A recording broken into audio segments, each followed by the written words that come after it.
മൃത്യു പോലും യമധർമ്മരാജാവ് പോലും ഭാഗവതം കേട്ടാൽ ഒന്നവിടെ ഇരുന്ന് നമസ്കരിക്കും. കാരണം മഹാഭാഗവതന്മാരിൽ പെട്ട ഒരാളാണ് 12 ആൾക്കാരാണത്രേ ഭാഗവത ധർമ്മം അറിയുന്ന ആൾക്കാർ. അങ്ങനെ ഭാഗവത ധർമ്മം അറിയുന്ന 12 ആൾക്കാരിൽ ഒരാളാണ് മൃത്യുദേവൻ, യമധർമ്മരാജാവ്. അതുകൊണ്ട് ഈ യമധർമ്മരാജാവ് ഭാഗവതം ഇവിടുന്ന് പറയാൻ തുടങ്ങിയാൽ അവിടെ ഇരുന്നത് കേൾക്കും എന്നല്ലാതെ അന്നേ ഒരു തരത്തിലും ഉപദ്രവിക്കില്ല. അതുകൊണ്ട് നദേ യമം പാശഭൃതസ്ഥ തൽഫലാൻ സ്വപ്നേപി പശ്യന്തി ചേർന്നധിഷ്ഠിത. ഭഗവാന്റെ പാതാരബന്ധത്തെ ആശ്രയിച്ച ഒരു ഭക്തന് സ്വപ്നത്തിൽ പോലും യമധർമ്മരാജാവിനെ ഭയക്കേണ്ടതില്ല. എന്നിരിക്കെ പരീക്ഷിക്കേ, ഭാഗവത സ്വരൂപിയായിട്ടുള്ള ആ ഭഗവാനെ അങ്ങേക്ക് തരാൻ ഞാനിവിടെ ഇരിക്കുമ്പോ അങ്ങ് എന്തിന് യമധർമ്മരാജാവിനെ പേടിക്കണം?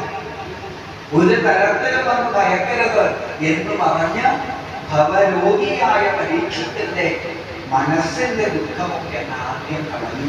ഒരു നല്ല വൈദ്യൻ, നല്ലൊരു ഡോക്ടർ ആദ്യം ചെയ്യേണ്ട ചികിത്സ എന്താണ്? വാക്കുകളെ കൊണ്ടുള്ള ചികിത്സയാണ്. മനസ്സിന് ധൈര്യം കൊടുക്കലാണ് വേണ്ടത്. അസുഖമായിട്ട് മുമ്പിൽ വന്ന കിടക്കുന്ന രോഗിയുടെ മുമ്പിൽ ഇതൊന്നും വലിയ കുഴപ്പമില്ലാന്നോ, ഇതിനുള്ള മരുന്നിനേക്കാളൊക്കെ വലിയ സുഖേടുള്ള ആളിപ്പോ വെടിയിട്ട് നടക്കുന്നില്ല, ഇതൊന്നും ഒരു കുഴപ്പമില്ല, ഞാൻ നേരെയാക്കി തരാം എന്ന് പറയുമ്പോൾ തന്നെ ഈ രോഗി പതുക്കെ എഴുതിയിരിക്കാനൊക്കെ തോന്നും. നേരെ മറിച്ച് മുമ്പിൽ വന്ന് കിടന്നുടന്ന് ഇയാളെ തലയ്ക്ക് കൊടുത്തത് ഇപ്പൊ എന്താ ചെയ്യാൻ, രക്ഷപ്പെടുത്തുന്നു തോന്നുന്നില്ല എന്ന് പറഞ്ഞാൽ പിന്നെ വേഗം ഗ്ലൂക്കോസ് കയറ്റുന്ന പണിയും ഓർമ്മ വെച്ചിട്ട് ഉറപ്പാണ്. അപ്പോ ഒരു ഭവരോഗിയായിരിക്കുന്ന പരീക്ഷത്തിന്റെ മുമ്പിൽ ഭവരോഗ ചികിത്സകനായ ശുഭബ്രഹ്മ ഋഷി ആദ്യം ചെയ്തത് മരണഭയം അനുഭവമാണ്. ഇനി ഒരു കാര്യം ചെയ്യൂ, പരീക്ഷത്തെ തക്ഷകനെ മറക്കും, ബ്രഹ്മശാപത്തെ മറക്കും, മരണത്തെ മറക്കും.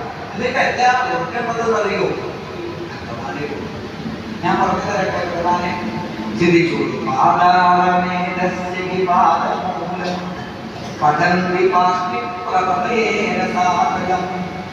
പാതാളം മുതൽ 7-14 ലോകങ്ങളും ഭഗവാന്റെ അംഗങ്ങൾ.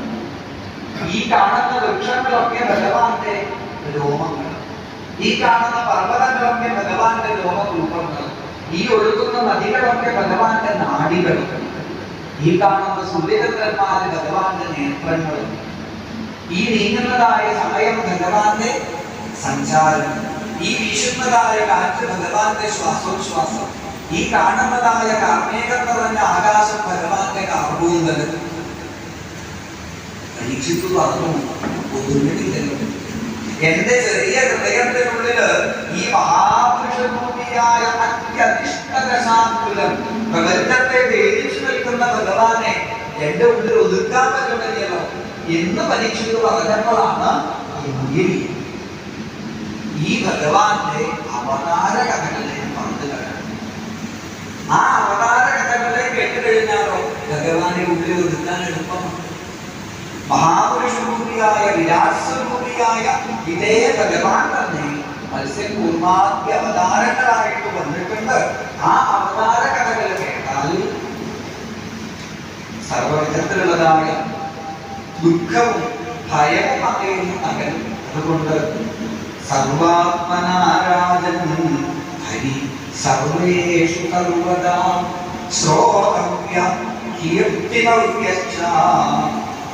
സർവചരാചരങ്ങളിലും സർവകാലത്തും നിലനിൽക്കുന്നതായ ശ്രീഹരിയുടെ കഥകളെ അത് കേൾക്കും, കീർത്തിക്കും.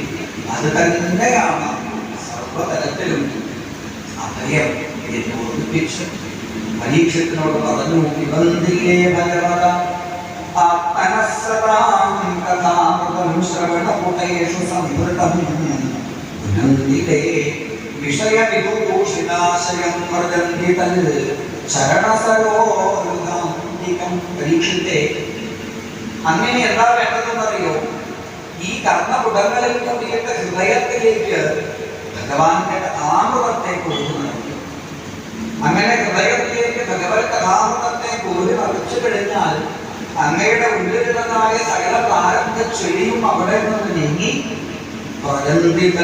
ശരണ സരോരുഹം ശ്രീ ഗുരുവായൂരപ്പന്റെ പൊന്നുപാദങ്ങളെ അങ്ങയുടെ ഹൃദയത്തിൽ അങ്ങേക്ക് കാണാൻ സാധിക്കും. പരീക്ഷത്തെ ഒരു കാര്യം ഉറപ്പാണ്, തക്ഷകൻ അങ്ങയെ കാണുന്നതിന് മുമ്പ് അങ്ങ് ഗുരുവായൂരപ്പനെ കണ്ടിരിക്കും. അതിന് ഭാഗവതത്തെ കേൾക്കൂ എന്ന് പറഞ്ഞ് പരീക്ഷത്തിന്റെ മുമ്പില് ആ ഭാഗവതത്തെ ഭംഗിയായി പറയാൻ തന്റെ വാക്കുകളിൽ